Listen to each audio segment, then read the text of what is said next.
अस्सलाम वालेकुम। मतियुल्लाह जान सहाफ़ी प्रोग्राम में और मेरे साथ आज सीनियर जर्नलिस्ट कयूम सिद्दीकी और सीनियर तज्ज़ियाकार लाहौर से हमें ज्वाइन कर रहे हैं इमरान शफकत। बहुत शुक्रिया दोनों मेहमानों का। सफ़ बंदी हो रही है। सुप्रीम कोर्ट और पार्लियामेंट शाहराह दस्तूर के आइनी पड़ोसी हैं, मगर पड़ोसियों में ताल्लुकात इस हद तक ख़राब हो गए हैं कि अब तबले जंग बच चुका है। एक तरफ कल सुप्रीम कोर्ट के 3 जजेस बैठ के फैसला करेंगे कि पार्लियामेंट और वफाकी हुकूमत की तरफ से मुसलसल इनकार किया गया है 21 अरब रुपए इलेक्शन कमीशन को फराहम करने के लिए पंजाब में इलेक्शंस के हवाले से, और दूसरी तरफ जो सियासी जमातों को मोहलत दी गई थी कि 27 अप्रैल तक एक ही दिन पूरे पाकिस्तान में इलेक्शन कराने के हवाले से कोई इत्तफाक राय से कोई तजवीज़ पेश करें, बज़ाहिर उस पर भी कोई पेशरफ्त नहीं हुई। और आज ही के दिन पार्लियामेंट हाउस के अंदर हंगामा खेज इजलास हुआ, जिसमें वज़ीर आज़म शहबाज शरीफ ने भी शिरकत की। वज़ीर कानून और वज़ीर ख़जाना की तकरीरों से एक बात वाज़ेह हो गई कि पार्लियामेंट ने एक बार फिर फैसला किया है सुप्रीम कोर्ट के 21 अरब रुपए के हवाले से फैसले और 14 मई को पंजाब में इलेक्शन कराने के हवाले से फैसले की मुखालफत बल्कि मुज़ाहमत करने का। यूं दोनों आइनी इदारे अब आमने सामने खड़े हैं। 27 अप्रैल को 3 जजों का bench, justice Umar Ata Bandial chief justice और उनके साथ जस्टिस एजाजुल हसन और जस्टिस मुनीब फारूक कल 11:30 बजे समाअत करेंगे। जस्टिस मुनीब अख्तर और कल 11:30 बजे समाअत करेंगे। और कल क्या होगा, अटॉर्नी जनरल क्या कहेंगे और क्या सियासी जमातें कल पेश होंगी और फिर क्या वजाहत देंगी एक ही दिन इलेक्शन कराने के हवाले से तारीख पे इत्तफाक ना होने पे, इसी पे हम बात करेंगे। मैं इससे पहले कयूम सिद्दीकी साहब और इमरान शफकत, अगर आपकी इजाज़त हो तो पहले बताते हैं कि पार्लियामेंट का क्या माहौल था आज। जो कहा जा रहा है वो अनकॉन्स्टिट्यूशनल काम है।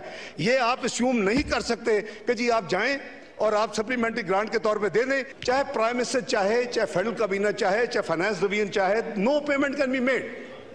This house has categorically stop the payment. We simply can not disperse this money. तो मेरी गुजारिश है कि ये हाउस अपनी विजडम और अपनी प्रूडेंस के साथ गाइड करे फेडरल गवर्नमेंट को और जनाब प्राइम मिनिस्टर साहब को कि हम क्या रास्ता इख्तियार करें इसके नतीजे में, क्योंकि कल जो डेट है close of 27, we have to just do whatever we have to do. इजलास से पहले वज़ीर आज़म शहबाज शरीफ ने भी कुछ बातें की। सुप्रीम कोर्ट की जो उन्होंने अपने फैसले में कहा उससे हटकर मैं नहीं समझता कि मुझे या आपको फैसला करना चाहिए कि हम सुप्रीम कोर्ट को जामिन बनाएं, उसको हम आर्बिट्रेशन का हक दें। ये उनका काम नहीं है, पंचायत उनका काम नहीं है। उनका काम कानून और आइन के मुताबिक फैसले देना है। एक दिन इलेक्शन होने चाहिए और कब होने चाहिए इस बारे में इत्तेहादी पार्टीज़ के अंदर तो मुकम्मल एका है और इत्तेफाक है कि इलेक्शंस नवंबर में जो भी उसकी डेट बनती है, मामला अब नवंबर तक भी जा सकता है। वज़ीर आज़म ने कहा एक दिन इलेक्शन होने चाहिए और इत्तेहादी जमातें जो हुकूमत में हैं उनमें एका है, इत्तफाक है कि 14 मई को कम से कम इलेक्शन नहीं हो सकते। मुख्तसरन ये कयूम सिद्दीकी साहब आपसे ही बात का आगाज़ करते हैं। जो आखिरी तारीख थी 20 अप्रैल की, जो 3 रुकनी बेंच ने 2 पटिशनों पर अहकामात जारी किए, उनका खुलासा अगर हम आपको बताते चलें कि सियासी जमातें 26 अप्रैल की मशावरत यानी आज में जो भी मशावरत होगी उसकी पेशरफ की रिपोर्ट 27 अप्रैल को सुप्रीम कोर्ट में पेश करेंगी। सियासी जमातें पूरे मुल्क में एक ही दिन इलेक्शन करवाने के हवाले से मुज़ाकरात में पेशरफ की रिपोर्ट 27 अप्रैल को 3 रुकनी बेंच के सामने रखेंगी। फिर वज़ीर आज़म 21 अरब रुपए की इलेक्शन कमीशन को अदायगी के लिए 27 अप्रैल तक फौरी इक़दाम करेंगे। फ़ंड्स की अदम अदायगी आइनी फ़राइज़ से संगीन गफलत के मतरादिफ होगी। तो क्या लग रहा है कल ये जो सफ़बंदी अब हो रही है पार्लियामेंट में भी और सुप्रीम कोर्ट में भी, तो कल क्या बाकायदा जंग का आगाज़ होगा और इस जंग का पहला हथियार कौन सा होगा? मेरा ख्याल है कि जुडिशल रिस्ट्रेंट करेगी। जो अदालत है वो देखेगी, क्योंकि देखें मतीउल्लाह जान साहब पहले कौन सी पिटीशन टेकअप करेंगे? पहले वो सरदार काशिफ आम शहरी वाली पिटीशन टेकअप करेंगे या जो है वो अमल दरामद के हवाले से करेंगे? तो अमल दरामद के हवाले से तो बड़ा उन्होंने कैटेगोरिकली कहा है कि 21 अरब रुपये 27 तक दीजिए, जैसा कि फाइनेंस मिनिस्टर भी कह रहे थे, और अपनी उस गलती को रेक्टिफाई करें आप। तो अदरवाइज जो है उसके वो जो है वो संगीन नताइज जो है वो बरामद होंगे। अब वो संगीन नताइज क्या हो सकते हैं? अदालत किन किन लाइंस के ऊपर जा सकती है? तो मुझे ये लगता है कि कहीं अदालत जो है वो कंटेम्प्ट ऑफ कोर्ट के बजाय कोई और, जो आज भी मैं देख रहा था पाकिस्तान तहरीक इंसाफ की एक पिटीशन आई है जिसमें केयर टेकर गवर्नमेंट्स को रोकने के लिए जो है वो उन्होंने कहा है, उसके अंदर एक बड़ा पैराग्राफ है, उसके अंदर है कि आर्टिकल 645 जो है उसकी वायलेशन की भी मुर्तकब हुई है 1 मार्च और 4 अप्रैल के फैसलों के बाद। तो अब ये जो है मेरा ख्याल है कि एक मामला अगर यहाँ पर अदालत ने जुडिशल रिस्ट्रेंट ना किया, क्योंकि सूरत हाल वही है जो 20 के ऑर्डर से पहले थी, पार्लियामेंट ने ग्रांट मंजूर नहीं की, आज भी वही सारा कुछ हुआ है, तो लिहाजा पार्लियामेंट जो है वो हुकूमत के दरमियान खड़ी है।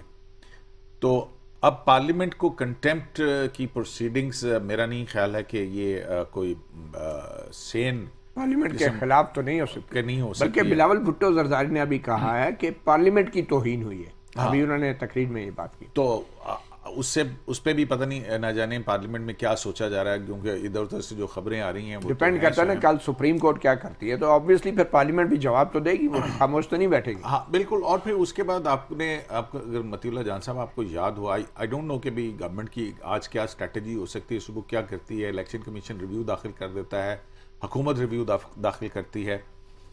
तो बिलावल भुट्टो ये कह रहे हैं कि खुद कह चुके हैं कि अगर कोई फैसला, जब तक हमारा फैसला बरकरार है तो हमारे भी हाथ पांव बंधे हुए हैं। बिलावल भुट्टो ने अभी कहा है कि ये मामला इस्तेहकाक कमेटी को भी हम भेज सकते हैं, तौहीन पार्लियामेंट का मामला, तो ये मामला आगे जरूर जाएगा और कल आपको नहीं लगता कि कोई बड़ा फैसला होगा? आप ये समझ रहे हैं कि रेस्ट्रेंट शो करेगी? मेरा ख्याल है अभी तो और बहुत सारी चीजें हैं कि चीफ जस्टिस की तबीयत के ऊपर भी बहुत सारी चीजें मुनहसिर हैं। मतीउल्लाह जान आज की भी कॉज लिस्ट जो थी वो डी लिस्ट हो गई, कल की भी जो है 11 बजे तक की डी लिस्ट हो गई, तो ये डिपेंड भी करेगा कि चीफ जस्टिस की सेहत और तबीयत। कल वैसे चैम्बर वर्क कर रहे हैं चीफ जस्टिस। हाँ। इमरान शफकत साहब, लाहौर, क्योंकि ये तख्ते लाहौर की जंग है, तो लाहौर में बैठे आप क्या देख रहे हैं कि ये मामला किस तरफ जा सकता है? क्या पलड़ा तराजू वालों का भारी है या फिर पलड़ा जो है वो शेर का भारी है? ये शेर और तराजू का मुकाबला तो शुरू दिन से ही था, मगर ये तराजू आपकी बार कुछ बड़ा डाढ़ा वाला तराजू है। मतीउल्लाह जान साहब, बात यह है कि हमने शेर की तो बात नहीं करनी चाहिए, पाकिस्तान के अवाम की बात करनी चाहिए।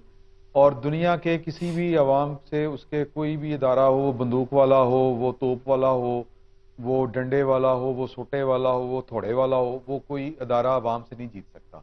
हमने 4 मार्शलें भुगताई हैं इस अवाम ने, और ये तो बेचारे कोई चीज़ ही नहीं बेचते, इन्होंने क्या कर लेना है ये। और वो भी अपने अंदर इनके जो भी सूरत हाल है कि घर के अंदर आग लगी हुई है, ये बाहर शेर बने फिर रहे हैं। आपके ख्याल में अवाम अदालत के साथ नहीं है? आप कहना क्या चाह रहे हैं?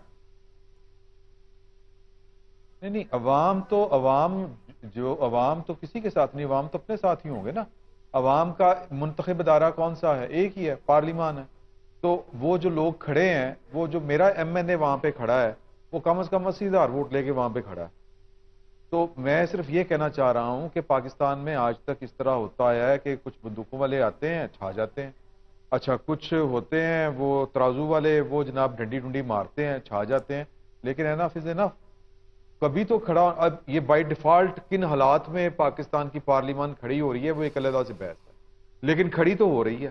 तो मेरा ख्याल है कि ये जो होता है ना कि जी के पाकिस्तान के जो तनख्वाहदारान हैं, जब उनका जो दिल करता है वो जनाब आपके वो रंग फेर देते हैं कि जी को लाल कर दो, पीला कर दो, नीला कर दो, या स्याह कर दें या सफेद कर दें। ये तनख्वाहदार मुलाजिम आप किसको कह रहे हैं? ये तनख्वाहदार मुलाजिम आप किसको कह रहे हैं? मैं हर उस बंदे को तनख्वाहदार कह रहा हूं जो पाकिस्तान के खजाने से हर पहली तारीख को ठक करके उसके खाने अकाउंट में तनख्वाह ट्रांसफर हो जाती है। वो जो रिटायर होते हैं और फिर उनकी पेंशन भी लग जाती है। और जिनको कह लें कि फिर कोई बाद में पूछता भी नहीं है रिटायरमेंट के बाद। तो मैं तनख्वाहदार उन्हीं को कह रहा हूँ जिनको आपको समझ आ रही है। मैं पाकिस्तान की वो जर्नैल हूँ, वो पाकिस्तान के ब्यूरोक्रेट्स हों, वो पाकिस्तान की जुडिशरी से ताल्लुक़ रखने वाले जजेस हों, ये तनख्वाहदार हैं पाकिस्तान के मुलाजमीन के।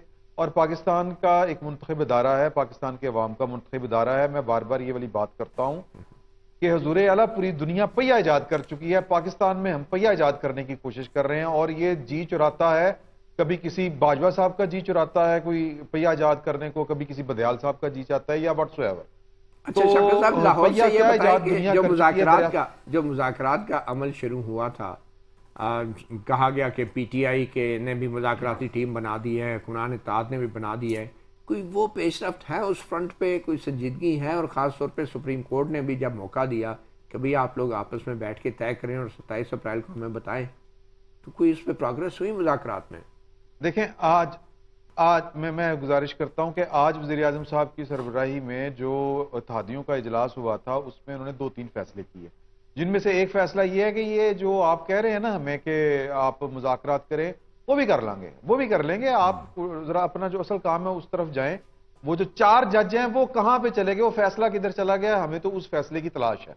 तो हम तो उस फैसले को मानते हैं। ये 3 वाला जो है, ये शोशा शूशा जो भी कह लें, जो भी शुआ लगाई हुई है, इसको ना हम मानते हैं, ना हम इसको, ना पार्लियामान मानती है। हमने पार्लियामान की बात सुनी। तो बेसिकली जो मुज़ाकरात, देखिए सियासतदानों ने अल्टीमेटली सियासत में मुज़ाकरात से ही मामलात आगे बढ़ाने होते हैं। पाकिस्तान तहरीक इंसाफ का अलमिया ये है कि इसके चेयरमैन कहते हैं कि मैं सियासतदान ही नहीं हूं। अब वो कर क्या रहे हैं? देखें, पाकिस्तान की पार्लियामान जो है वो पाकिस्तान की अवाम की आप ये कहना चाह रहे हैं कि इमरान खान साहब को हमेशा किसी मसालतकार की जरूरत पड़ती है, कभी आर्मी चीफ की सूरत में और कभी चीफ जस्टिस की सूरत में? बिल्कुल, ऑफ कोर्स, बिल्कुल। मैं यही कहना चाह रहा हूं कि इमरान खान साहब देखें, कभी वो खेल रहे होते हैं कि फलां जर्नैल मेरे साथ मिल जाए। अब वो जर्नैलों वाला हाथ पड़ा नहीं है, तो अब वो कह रहे हैं कि जी चले कुछ। बहरहाल जी, वज़ीर आज़म शहबाज शरीफ ने वाज़ेह किया है कि सुप्रीम कोर्ट कोई पंचायत नहीं है और हमें उसकी मसालियत की ज़रूरत नहीं है। ये बहुत बड़ा ऐलान है, हर तरफ से मुस्तरद किया जा रहा है सुप्रीम कोर्ट के फैसले को भी और सुप्रीम कोर्ट की मसालियतकारी को भी। एक छोटी सी ब्रेक लेते हैं और ब्रेक के बाद जाने की कोशिश करेंगे कि आखिर इस तनाज़े का नतीजा क्या निकलेगा और नुकसान किसका होगा।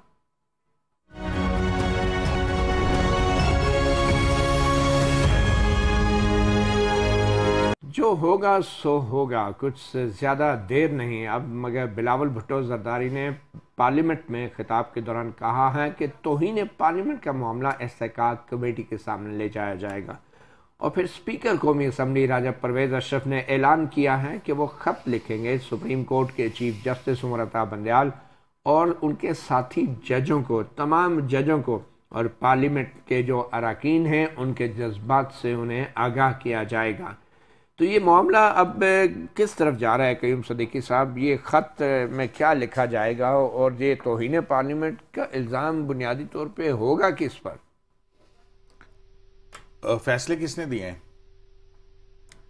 सुप्रीम कोर्ट के 3 जजों ने। 3 जजों ने दिए हैं। अच्छा, तो फिर ज़ाहिर है इशारा तो बड़ा वाज़ेह तौर के ऊपर है ना मतीउल्लाह जान साहब, इसमें कोई ढकी छुपी बात तो नहीं करनी चाहिए। मेरा ख्याल है कि वो कह रहे हैं कि 3 शख्सियात, तो 3 शख्सियात तो फिर वही हैं जो हमेशा से 63A से शुरू हो जाएं और जो है वो अमल दरामद और सरदार काशिफ के बेंच की को जो देख रहे हैं, ये सारे पॉलिटिकल मामला। तो मतीउल्लाह जान साहब, इशारा बड़ा वाज़ेह है कि कौन कौन से जज साहिबान होंगे कि जिनको इस्तेहकाक कमेटी के सामने पेश होने लगे। लेकिन ये एक अफसोसनाक मुकाम है कि पार्लियामेंट को ये कदम उठाना पड़ रहा है। लेकिन इसके साथ ही साथ जो है, जब तक मतीउल्लाह जान साहब इस मुल्क के अंदर जो है वो चैन और सुकून तब तक नहीं आएगा जब तक ये जुडिशल इंजीनियरिंग जिसने भी की है पाकिस्तान के पॉलिटिकल सीन को पोल्यूट करने के हवाले से, वो ठीक नहीं होता है। वो खा पनामा का केस का फैसला हो, वो खा जो है वो पार्टी सदारत से हटाने का फैसला हो, वो सेनेट टिकटें देने से फैसला हो, वो 63A की रीराइटिंग ऑफ द कॉन्स्टिट्यूशन हो, वो 4-3 का फैसला हो, और जिसमें जो है वो सिर्फ एक हट धर्मी या उसको सामने इस हद तक होगा कैसे? होगा कैसे? मेरा इसमें थोड़ा सा ख्याल मुख्तलिफ है। मैं माफी चाहता हूँ, मैं टोक रहा हूँ, मैं जज्बाती हो गया हूँ थोड़ा सा। हमें इसमें भुट्टो वाला केस भी शामिल करना चाहिए, हमें इसमें NRO अमल दरामद केस भी शामिल करना चाहिए, इसमें हमें मौलवी तमीजुद्दीन केस भी शामिल करना चाहिए। बात फिर शुरू से शुरू करनी चाहिए तो फिर जाके ये मसले हल होने हैं। बिल्कुल उसी तरह जिस तरह जब हम जिक्र करते हैं कि ये प्रोजेक्ट इमरान खान साहब वो आ गया, कल की प्रेस कॉन्फ्रेंस में 4-5 सवाल हुए, बाजवा साहब का नाम लेके, फैज हमीद साहब का नाम लेके, अगलों ने जवाब नहीं दिया। लेकिन इस तरह जान नहीं छूटनी सर। जिन्होंने इस सिस्टम के अंदर 75 साल हमारे जाया किए हैं, उनको उनकी गर्दन से पकड़ना चाहिए और पहले दिन से पकड़ना चाहिए। वो अगेन वो तनख्वाहदार हैं पाकिस्तान। तो ये प्लीज आप कंटिन्यू कीजिए। मैं बस नहीं, बात ठीक है और इमरान शफकर की बात भी ठीक है। 12 साल से 2011 से जो है वो जुल्फ़िकार अली भुट्टो का जो रेफरेंस है वो पड़ा हुआ, वो सुनने की किसी को फुर्सत नहीं है।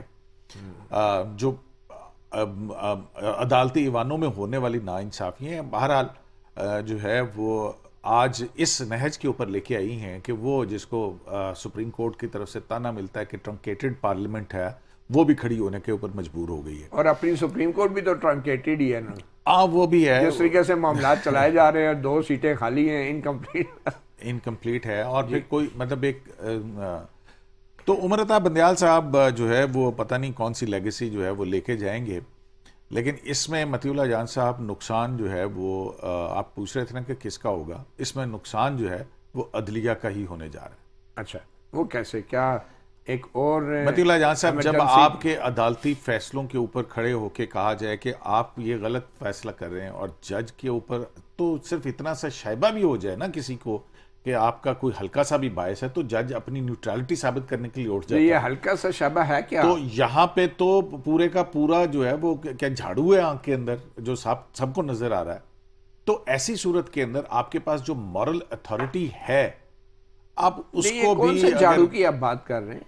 कौन से जिस तरह से कोर्ट प्रोसीडिंग्स चलाई गई हैं मतीउल्लाह जान साहब, कोई मॉरल अथॉरिटी नहीं रही, सारी गवाच गई सर। वो ससुराल के रास्ते में सारी की सारी खिलर पुलर गई है। किसके रास्ते में? कोई मॉरल अथॉरिटी? ये इशारा दस्तूर है, कोई ससुराल का रास्ता तो नहीं है शफकत साहब। ये इशारा दस्तूर है सर, वो पिछले गेट था नहीं जानता सर है जो इशारा दस्तूर से चोर रास्ते भी जाते हैं, वो ससुराइल की तरफ जाते हैं। ससुराइल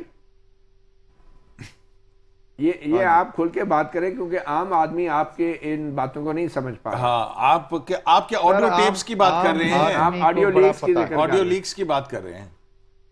आप ऑडियो लीक्स की ही बात कर रहा हूं। और आम आदमी, और आज इसका जिक्र पार्लियामान ने भी किया। आज इसका जिक्र आगा रफीउल्लाह साहब ने किया। उन्होंने कहा कि जी के हमने तो 100 मोटो नोटिस सुने थे, ये 100 माह नोटिस पहले ही नहीं शफकत साहब देखें के पीछे भागे। हम इसको सीरियसली डिस्कस कर लेते हैं, इसको सीरियसली, क्यों सीरियस इशू है। पार्लियामेंट, आप और मैं, हम पढ़े लिखे लोग, हम बड़े मजे तो लेते हैं, मजाक भी करते हैं, सासू माँ की बात भी करते हैं, मगर हमारे वालिदैन, हमारी माँओं बहनों और बेटियों की टेलीफोन रिकॉर्डिंग अगर इस तरह मंजरे आम पे आए तो हम इसी तरह बैठ के मजाक कर रहे होंगे। क्या पार्लियामेंट को इसका नोटिस नहीं लेना चाहिए कि रिकॉर्डिंग करने वाले कौन है, उनके खिलाफ क्यों नहीं एक्शन हो रहा, और हर रोज रिकॉर्डिंग्स आ रही हैं? इसके बारे में आप क्या कहेंगे? बिल्कुल लेना चाहिए पार्लियामेंट को भी और जुडिशरी को भी। मुझे अगर आप मौका देंगे। जी शफकत साहब, मुझे आप मौका दें। मैं सर फैक्ट फाइंडिंग कमेटी बनाए ये गवर्नमेंट वाले, और ये सारी चीजें उसमें वो TR जब लिखें तो तय कर लें कि किस मजिस्ट्रेट से इजाजत लेके किसके टेलीफोन टेप किए गए या नहीं किए गए। दूसरा ये कि टेलीफोन टेप करना भी एक जुर्म है, और मार्शल लॉ के प्लान लगाना भी एक जुर्म है, और गैर कानूनी काम करना भी एक जुर्म है। जुर्म तो जुर्म होता है। तो बात यह है कि अगर गवर्नमेंट नहीं कर रही, गवर्नमेंट ये वाला अपना इख्तियार इस्तेमाल नहीं कर रही, कोई फैक्ट फाइंडिंग कमेटी नहीं बना रही, या कोई जो क्रिमिनल प्रोसीडिंग वो शुरू नहीं कर रही, तो सुप्रीम कोर्ट के पास तो वसी तरीन इख्तियारात है 183 के तहत। वो इख्तियारात जो हैं वो पाकिस्तान के अवाम का सर कुचलने के लिए हैं। इस काम के लिए भी कर लें। मुझे तो वो केस मुदस्सर नारो का नहीं भूलता। उसमें चीफ जस्टिस साहब ने क्या किया, उस वक्त आइन कहां पे फौत हो गया था, बारा किसके दरवाजे पे दस्तक दे रहा था। और ना सिर्फ मुदस्सर नारो, आप बलूचिस्तान के हालात देखें, लापता अफराद की सूरत हाल देखें कि वो किस लेवल के ऊपर है। लोग ईद वाले दिन सड़कों पे ऊपर बैठे हुए हैं, छोटे छोटे बच्चे, कोई अपने बाप की तस्वीर लेके बैठा हुआ है और सवाल पूछ रहा है। ये हमें सुनाते हैं आइन ने पहली बार दस्तक दी है हमारे दरवाजे के ऊपर। वो केड़ा दरवाजा है यार, कौन सी दस्तक? कब तक इस कौम को बेवकूफ बनाना है या इस कौम के सर को चलना है आपने? इस तरह नहीं चलेगा अब काम। सर आपको अपनी जिम्मेदारियां पूरी करनी पड़ेगी, अपनी ख्वाहिशात के पीछे नहीं भाग बड़ी सकते। अहम आपने सवाल रेज किए हैं करीम साहब। मतीउल्लाह जान साहब, ये बिल्कुल बहुत बड़ा सवाल है। ये वो नो गो एरियाज है ना, सिविल लिबर्टीज की बात है। मतीउल्लाह करीम जान साहब, साहब, हुकूमत कल- गिराएं या करें आप, लेकिन सिविल लिबर्टीज की बात है। राइट टू प्राइवेसी जो है फंडामेंटल राइट्स के अंदर है ना, जो एक राइट टू प्राइवेसी इवेड हो रहा है, आप क्यों नहीं उसके ऊपर ले रहे? आपको किस चीज का खौफ है? जब काजी फाइज ईसा अपने रेफरेंस के अंदर चीख चीख के आपके सामने 10 जज साहिबान के सामने कह रहे थे कि उनकी फैमिली की स्पाइंग हो रही है, उनको तंग किया जा रहा है, उनको हैरेस किया जा रहा है, उनकी नकलो हरकत के ऊपर सारा कुछ हो रहा है, आपके पास मौका था, आपने उस राइट टू प्राइवेसी को प्रोटेक्ट किया। जनाब चीफ जस्टिस उमर अता बंदयाल साहब, आपने सिर्फ जो है वो उसके ऊपर सिर्फ एक छोटा सा नोट लिख दिया, बस। देखें ये बात मुझे आपके मतीउल्लाह जान साहब, आप देख लें, सारे फैसले देख लें आप। दुनिया भर के अंदर जो अदालतें हैं और आला अदालतें जो हैं वो सिविल लिबर्टीज को प्रोटेक्ट करती हैं, उनको बढ़ाती हैं। हमारे यहां क्या हो रहा है? हमारे यहां अगर आप एहतजाज करते हैं तो आपके ऊपर कंटेम्प्ट, आप बोल नहीं सकते। जो फंडामेंटल राइट है आर्टिकल 19A, आप इस तरह से आप कदगने लगा के बैठे हुए कि आप किसी भी अनटचेबल के ऊपर बात ही नहीं कर सकते। बल्कि सुप्रीम कोर्ट तो मालूमात देने से भी इनकारी है। क्यों? खुद किस सुप्रीम चीज कोर्ट की वो इदारा जो हर मामले के अंदर शफाफियत चाहता है, वो अपने अंदर शफाफियत लाने से क्यों गुरेजा है? क्यों? मतलब है कि एक पार्लियामेंट का कानून बनता नहीं है, आप उससे पहले ही प्रिएंटिव इंजेक्शन दे देते। वैसे ये मतलब बात आपने बड़ी जबरदस्त की कि मतलब बहुत से है कि- मौजूद जजों ने ये कहा है करीम सिद्दीकी साहब कि ये जो 1843 की पावर है सुओ मोटो की, ये गरीब महरूम पिसे हुए तबकों के हकूक Uplift के के लिए, निफाज उनके के लिए। लिए है, ना कि सियासी हुकूमतें गिराने और बनाने के लिए है। Exactly. और ये बड़ी बदकिस्मती की बात है कि इंसानी हकूक की जो ताकत सुप्रीम कोर्ट को दी गई है वो उसका इस्तेमाल ताकतवरों के खिलाफ नहीं, गरीबों के हक में नहीं, ताकतवरों के मफाद के लिए आज तक करती जा मतीउल्लाह रही है। जान साहब, आप इकोनॉमिक, आप रेकोडिक से लेके और आ जाइए आज तक और टैक्स मैटर्स तक, ठीक है। मुझे एक बात बता दीजिए कि 184(3) के तहत किस ताकतवर शख्स को जो है ना, मासवाए किसी को कंटेम्प्ट में सजा देने की, और बाकी क्या किया? या तो कौमी खजाने को नुकसान पहुंचा उसे, या फिर जो है ना आपकी सिविल लिबर्टीज कटेल हुई हैं। अच्छा, आप मुझे ये बताएं कि क्या रिएक्शन आ सकता है अगर कल खुदा न खास्ता या अल्लाह करे जो भी है इन और कानून के मुताबिक हो, अगर नहीं देखिए, फैसले आते हैं तो मतीउल्लाह जान साहब, पहले जो है मेरा ख्याल है कि वो 4 अप्रैल वाला फैसला जो है पहले ना, तो उसको तय कर ले तो कि आप- आइन कौन सा है। उसको जी, 4 जी, इमरान अप्रैल शफकत 4 साहब। अप्रैल के फैसले जी, को तो हम आप सुन- अभी जरा साइड पे रखें। पहले जो सर सरदार जी, काशिफ पहले की तय करना पड़ेगा कि आइन है कौन सा। आइन पाकिस्तान के अवाम का मुरतब करदा आइन या 63A के या इमरान खान तशरीही साहब की आइन। मोहब्बत में लिखा हुआ आइन। किस आइन की हम बात करें? किस आइन का नोहा पढ़ना है हमने कल? सर ये देखें, पाकिस्तान 75 साल से लुटमार प्रोग्राम के तहत चल रहा है। जाती मफादात, जाती ख्वाहिशें, जाती पसंद नापसंद। ये इफ्तिखार चौधरी साहब को आपने भी सबने रिपोर्ट किया है, हमने भी लाहौर में बैठ के उनको दूर से देखा है। ये जो थे वो वाला NRO अमल दरामद केस, गुस्सा किस बात का था कि सानू बहाल नहीं किया, और सदर के खिलाफ उन्होंने कहा कि जी केस तस्ना वापस ले वजीर आजम, जो दस्तूर ने दिया हुआ है। क्योंकि यहां पर जजों का दिल करता है वो आइन है, जो वो बयान कर दे वो आइन है। यार ये अब पाकिस्तान में चलना नहीं। आपने पिछले 75 साल से पाकिस्तान को, अब हम जिन हालों में हैं वो इन्हीं तनख्वाहदार तबके की वजह से। अच्छा इमरान इन्हीं शफकत साहब, आप ये जो बता अपने दें, मफादात चलें, और ये सारी बातें अपनी जगह, जो आइन में लिखा हुआ है 90 दिन के अंदर इलेक्शन कराने, उसका आप क्या करेंगे? उसमें सुप्रीम कोर्ट का क्या कसूर है अगर वो कहती है कि अच्छा, कराओ? सर देखें, बात यह है कि बिल्कुल 90 दिन के रोज इंतखाबात होने चाहिए, इसमें कोई शक नहीं है। लेकिन ये वाली बात किस पैराए में होनी है, किसने करनी है, ये सुप्रीम कोर्ट आपस में बैठ के तय कर ले। वो जो ये हमने और आपने बैठ के हम तय कर भी लेंगे तो हमारा तय किया हुआ ना किसी ने सुनना ना किसी ने मानना। लीगल फोरम वही है। वहां पर 4 जजों ने एक और बात कर दी कि 183 के तहत आप ये वाली बात ना सुन सकते हैं ना कर सकते हैं। आप ये कहना चाह रहे हैं कि इशू 90 दिन का नहीं है, इशू ये है कि ये फुल कोर्ट अगर सुन लेती तो शायद 90 दिन का ही उस पर इत्तेफाक हो जाए, लेकिन फुल कोर्ट तो होनी चाहिए थी। आप ये कहना चाह रहे हैं, मतलब किसको इतराज हो सकता है? ठीक है, एक छोटी सी ब्रेक लेते हैं। आप आइन की तशरीह जो है, एक छोटी सी ब्रेक लेते हैं और ब्रेक के बाद फिर आज जो सुप्रीम कोर्ट में हालात वाक़यात हुए उसके ऊपर भी बात करते हैं। हमारे साथ रहिएगा। साफ़ी प्रोग्राम में अब हम बात करेंगे, आज सुप्रीम कोर्ट में कुछ दिलचस्प वाक़यात हुए। चीफ जस्टिस उमर अता बंदयाल का जो मामूल का 3 रुकनी बेंच था वो उसने आज कार्रवाई नहीं की। अचानक तमाम मुकदमात की समाअत मुलतवी कर दी गई, डी लिस्ट कर दिया गया। कमरा अदालत नंबर 1 बंद रहा, अंदर से चटकनी लगा दी गई और उसके बाद बहुत सारे दूसरे बेंचों की तश्कील भी तब्दील कर दी गई। करीब सिद्दीकी साहब, ये अचानक सब कुछ हो गया और चीफ जस्टिस उमर अता बंदयाल के साथ आज जस्टिस जमाल खान मंदोखेल और जस्टिस अतर मनल्ला ने बैठना था।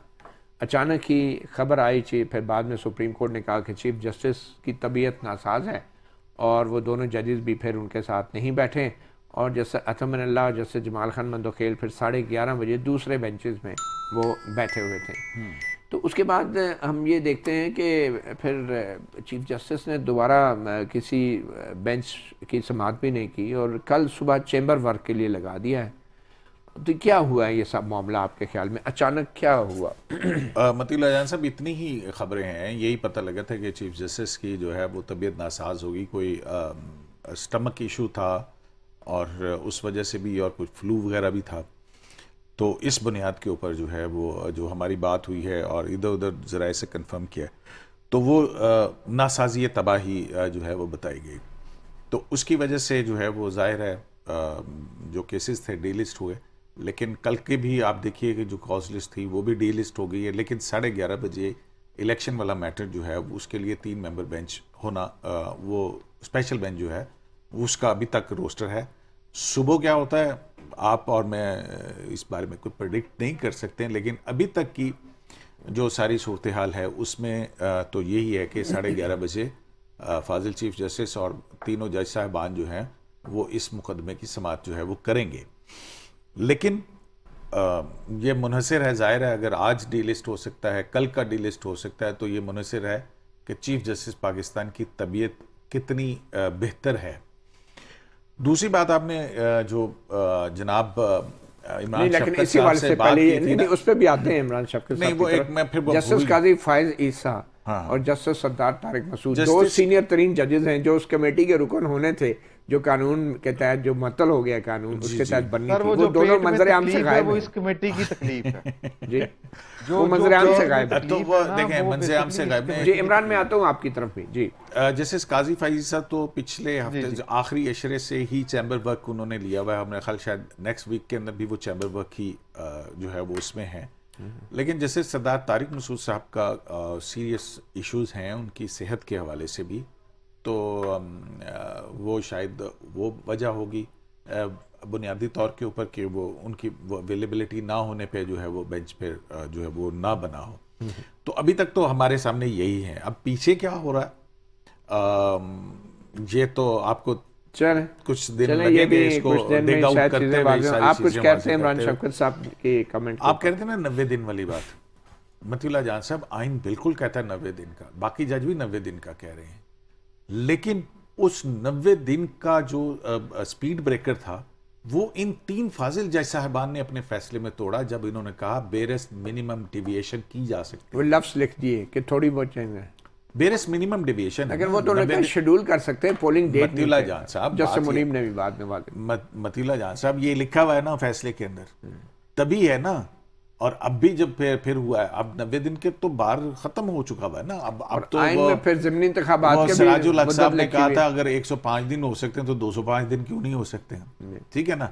तो स्पीड ब्रेकर कहाँ पे आप लगाएंगे, तो अब हो चुका है, तो फिर अब जो है लेकिन ये और अब चीफ जस्टिस ने खुद मौका दिया है सियासी जमातों को कि कोई नई तारीख लेकर आ जाए जिस दिन पूरे मुल्क में इलेक्शन और वो उस दरखास्त पर जो ठक फटाफट लगी है, शहरी की दरख्वास्त, शहरी की बड़ा अहम शहरी, ठीक है। और फिर उसके अंदर लीगल क्वेश्चन भी फ्रेम किया मतीउल्लाह जान साहब कि क्या एक दिन इलेक्शन होना जो है ये एक लीगल और कॉन्स्टिट्यूशनल सवाल है। तो पहले इस सवाल के ऊपर जो है आप बहस कर लें, उस वक्त तक आप ये चीफ जस्टिस साहब ने कहा ये बात तो पहले किसी ने की नहीं कि हम पूरे मुल्क में निगरान हुकूमतें होनी चाहिए। जी इमरान शफकत साहब, आप क्या कहना चाह रहे थे कुछ? जी, उनकी हैरत पे कुर्बान ही जाया जा सकता। मैं गुजारिश ये करूं कि ये जो 90 दिन वाली बात है ना, जो अब सिद्दीकी साहब कर रहे हैं कि इन्होंने कहा देखें वो जो फैसला है वो बुनियादी तौर पर फैसला आइन उनका कोई नहीं है, उनका मंशूर, उनकी मंशा वो है कि इमरान खान साहब को राजी करें। अगर अब वो राजी होते हैं अक्टूबर में तो हमें तो कोई इशू नहीं है। तो बेसिकली तो वो सारे का सारा जो गेम चल रही है वो इसी इशू के ऊपर चल रही है। बाकी रहेगी बात जो आपने कही कि जी के वो आज सुप्रीम कोर्ट में ये लिस्ट गई वो लिस्ट आई।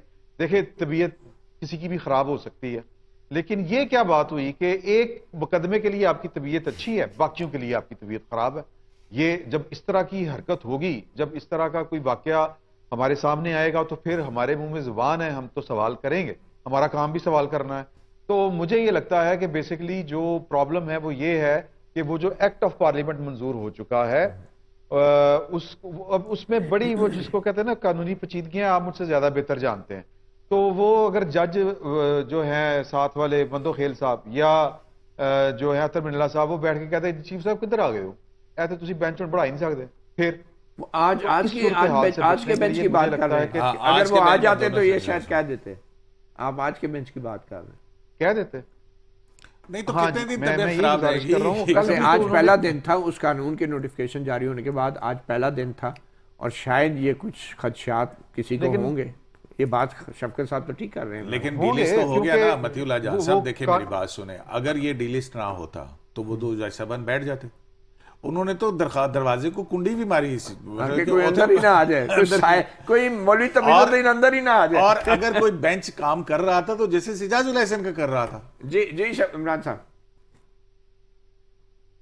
सर देखें बात यह है कि यहाँ पर आइन कानून ज़ाब्ते असूल उनकी बातें नहीं हो रही, जो कुछ हो रहा है। ये यहाँ से मुराद आप लाहौर की बात कर रहे हैं या इस्लामाबाद की?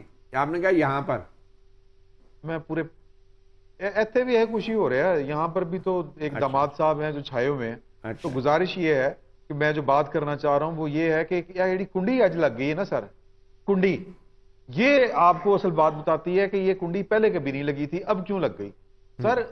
खौफ किस चीज का? जब आप ठीक काम नहीं कर रहे होंगे सर, जज के पास सबसे बड़ा हथियार क्या होता है कि वो ईमानदारी से काम कर रहा होता है, पूरी नेक नीति के साथ काम कर रहा होता है, वो लोगों की जिंदगियां ले रहा होता है, लोगों को जिंदगियां एक तरह से दे रहा होता है। ये जो फैसले आप सुना रहे होते हैं ना कि जी इसको फांसी पे लगा दें, इसको जो फांसी की सजा मिली है खत्म कर दें, वो फैसले नेक नीति की बुनियाद के ऊपर होते हैं। लोगों को उनके ऊपर कोई इतराज भी नहीं होता, सब्र शुक्र करके बैठ जाते हैं लोग। जब आप बदनीति के साथ, और फिर वो ऐसी बदनीति जो सड़क के शारे दस्तूर के ऊपर वो बरहना डांस कर रही हो, रक्स कर रही हो बरहना, तो फिर सर लोग जो हैं वो फिर बातें भी करते हैं और फिर आपको डर भी लगते हैं, फिर आप कुंडियां चढ़ा के भी बैठते हैं। ठीक। तो अच्छा करीम सिद्दीकी साहब, ये भी कि जो ये कुंडियां वाली बात उन्होंने ठीक की। मैं सिर्फ ये गुजारिश करना चाह रहा था कि पाकिस्तान में जनरल बाजवा साहब जो काम कर गए हैं वो पाकिस्तान की अदलिया में वो काम जस्टिस बंदयाल साहब कर रहे हैं। लेकिन जनरल बाजवा का नाम मौजूदा हुकूमत तो लेती ही नहीं है ना, वो तो सिर्फ जनरल फैज की बात करती है। तो फिर अब हम जैसे ही बैठ के दोनों का नाम ले रहे होते हैं।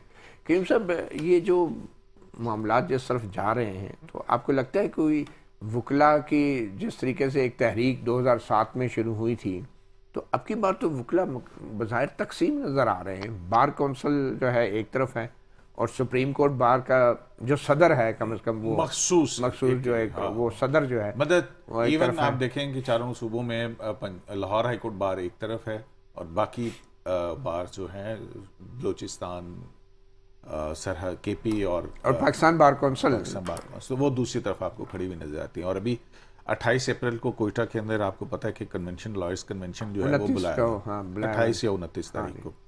सो ये सारी सिग्निफिकेंट चीज़ें, और पहली बार है कि पार्लियामेंट का जो कानून है उसको बार जो है वो सपोर्ट कर रही है, क्योंकि उन्हीं की डिमांड थी।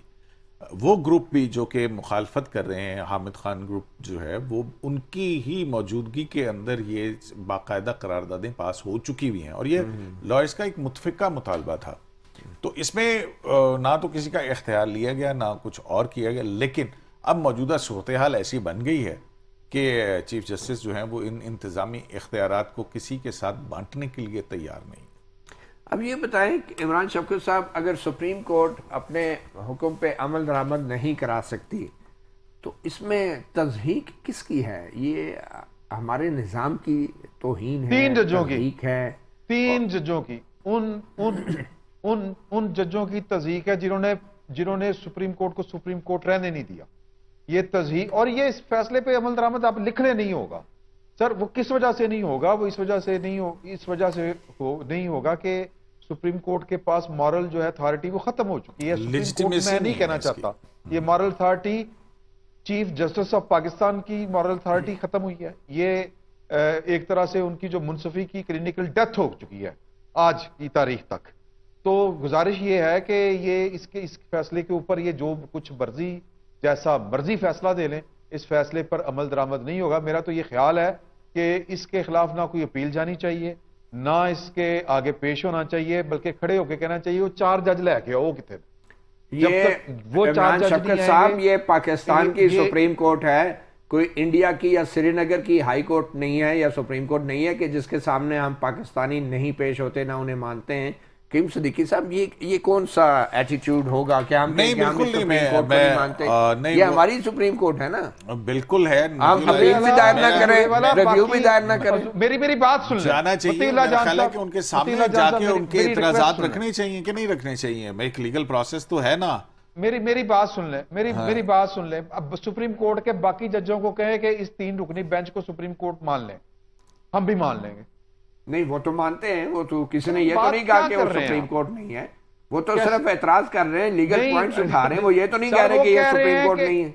सर जाहिर है कि वो मतीउल्लाह जहां से वैसे 6 जलीलुल कद्र जजेस ने जो नहीं कह रहे, उन्हें क्या ये वन मैन शो लगता है जो नहीं बड़ा 6 जलीलुल कद्र जो जज साहबान हैं जिन्होंने सर्कुलर वाला फैसले को टेस्टिफाई किया है, उस हवाले से आप देख लीजिए जस्टिस काजी फाइसा क्या कह रहे हैं।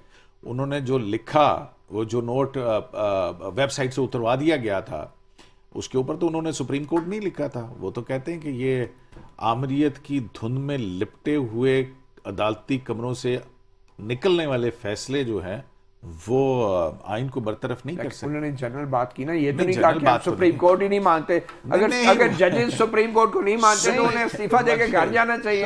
जजेस तो ये कोई नहीं कहेगा कि मैं नहीं मानता सुप्रीम कोर्ट। क्यों इस्तीफा देके घर जाना चाहिए? कैसे इस्तीफा देके घर जाना चाहिए? सुप्रीम कोर्ट का जज को कैसे कह सकता है कि मैं सुप्रीम कोर्ट को नहीं मानता? आप ये तो नहीं कह सकते ना। बेंच की बात हो रही है तो वो सुप्रीम कोर्ट के जज ही कह रहे हैं ना जी। नहीं, वो ये नहीं कह रहे जो आप कह रहे हैं। वो शारे दस्तूर के ऊपर चाय नहीं लगाते। नहीं, वो ये नहीं कह रहे, पैदल जरूर आते हैं नहीं कह रहे दफ्तर तक। अपना इमरान शफकत साहब वो नहीं कह रहे। आप आज कुछ जज्बाती ज्यादा हो गए हैं, थोड़ा से अपने जज्बात को जरा। ये आप इमरान खान साहब के जमान पार के आसपास तो नहीं है कहीं, कुछ ज्यादा जज्बाती हो रहे हैं आप? नहीं, मैं उनके आसपास नहीं हूँ और अल्लाह ताला मुझे उनके आसपास जाने से भी बचाए। मैं सिर्फ 1.5 किलोमीटर के फासले पर आप बैठे हुए हैं। ईसा साहब एक जज हैं। जी जी, हाँ जी, वो ऐसा ही है। तुसी मेरे दफ्तर का एड्रेस ना दसो, मैं सिर्फ गुजारिश ये कर रहा हूँ कि सुप्रीम कोर्ट के जज कानूनी बात करेंगे। जब वो कानूनी बात करेंगे तो हमने उनकी इंटरप्रिटेशन जो करनी है वो एक आम फहम जुबान में करनी। जब हम उसकी इंटरप्रिटेशन करेंगे तो बतौर सहाफी या एक पॉलिटिकल वर्कर क्या कहते हैं उसको, चले आम फहम जुबान में मुनासिब हो सकती है। इमरान शफकत साहब, लेकिन ये एक बात तो तय है ना कि ठीक है, अदालती फैसलों के ऊपर आपस में इख्तिलाफ राय हो सकता है, लेकिन कोई जज ये नहीं कह रहा कि ये सुप्रीम कोर्ट जो है मैं उसको नहीं मानता हूँ। हाँ, वो बेंचेस की कॉन्स्टिट्यूशन और उसके ऊपर जो इख्तियार समात लेना है वो टेक्निकल बात है। आप दोनों ठीक कह रहे हैं। से वक्त खत्म हो गया है, अब पता नहीं कल किसका वक्त खत्म होगा, मगर हमारे प्रोग्राम का इस वक्त खत्म हो गया है। उम्मीद यही की जा सकती है कि हुकूमत और रियासत उनको सियासी जमातों की तरह बिहेव नहीं करना चाहिए और इदारों के साथ उसी लेवल का इज्जत और एहतराम बरकरार रखना चाहिए जिसका तकाजा हमारा आईन पाकिस्तान करता है। इजाज़त दीजिए, अल्लाह हाफिज़।